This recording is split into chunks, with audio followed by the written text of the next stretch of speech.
嗨，大家好，我是郝烨，陪你学习学校没教的知识。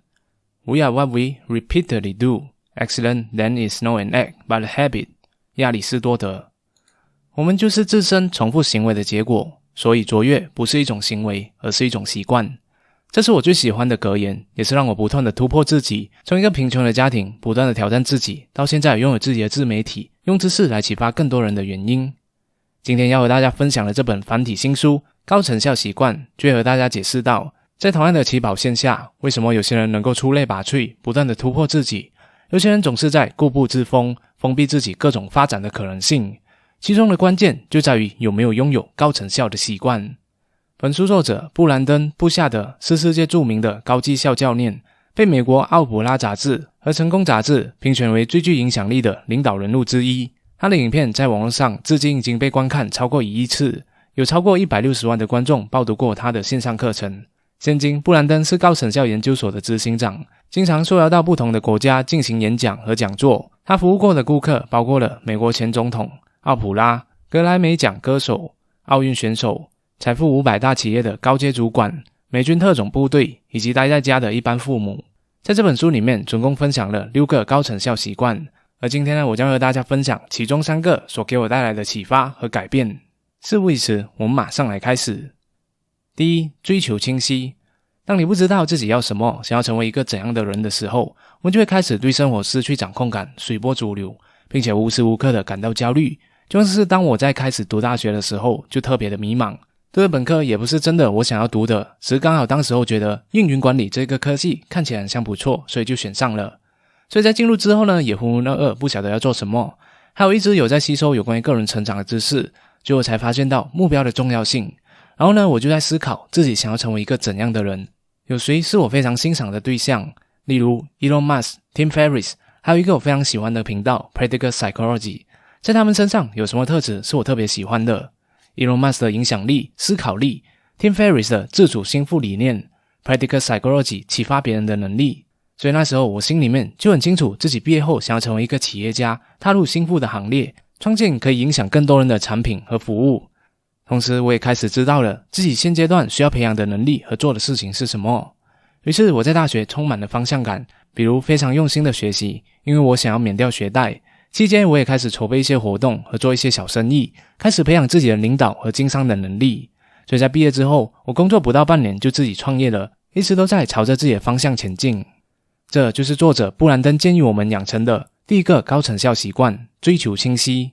如果你目前的生活陷入迷惘，不妨可以停下来问一问自己，未来你想要成为一个怎样的人？有没有值得你参考的对象？他们的身上有什么特质和能力是你现在就需要培养的？以及针对目前，你打算怎样来实现它？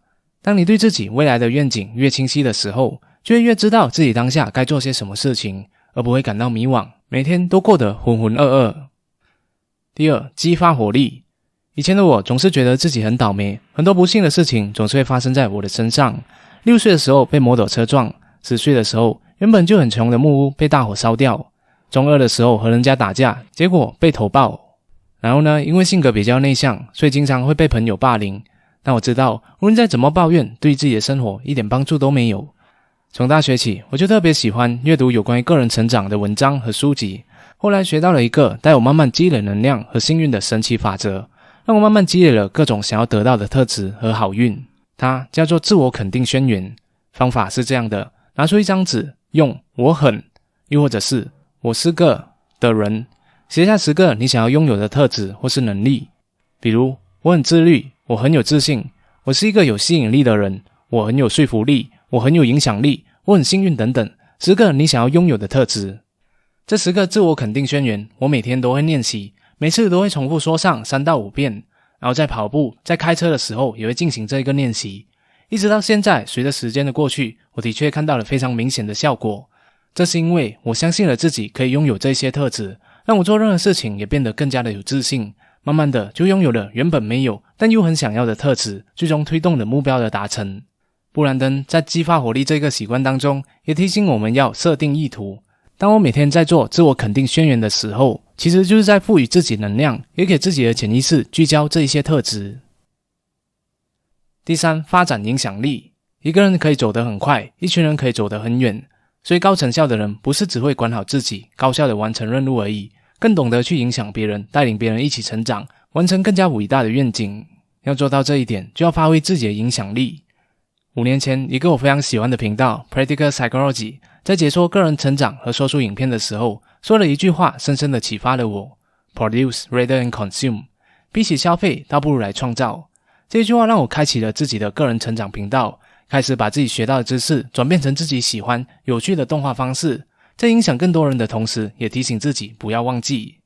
到了现在5年的时间，频道起起落落，也取得了一些小有的成就，做了线上课程，出版了自己的书籍，也搞了个读书会，持续的朝向自己的理想前进。这一切解锁的成就，就是发展影响力的结果，也刚好和作者布兰登所提到的提升影响力的方法一样。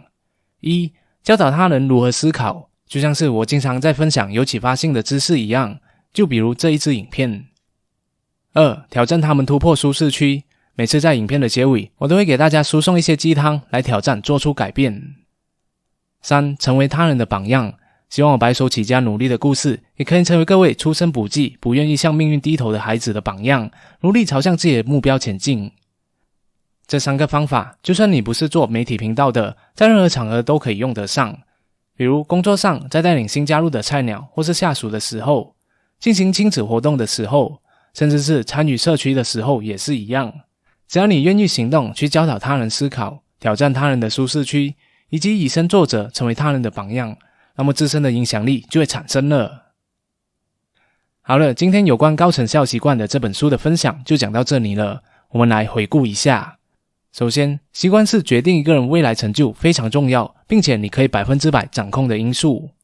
想要不断的突破自己，解锁人生中更多更大的成就，我们就必须掌握高成效习惯，其中就包括了今天分享的3个。1. 追求清晰，了解自己想要成为怎样的一个人，才能够让自己持续进步，为当下和未来做好规划。2. 激发活力，经常性用语言来激励自己，注入好的能量和潜意识。作者也提醒我们运动、睡眠充足等照顾身心健康的重要性。3. 发展影响力，领导力就是影响力，启发他人将会带你走得更远，成就更大。高成效习惯这本书就收录了高成效人士所拥有的6大习惯，每种习惯里面都给予了实用的练习，以及保持长久高效的方法，提供大家参考。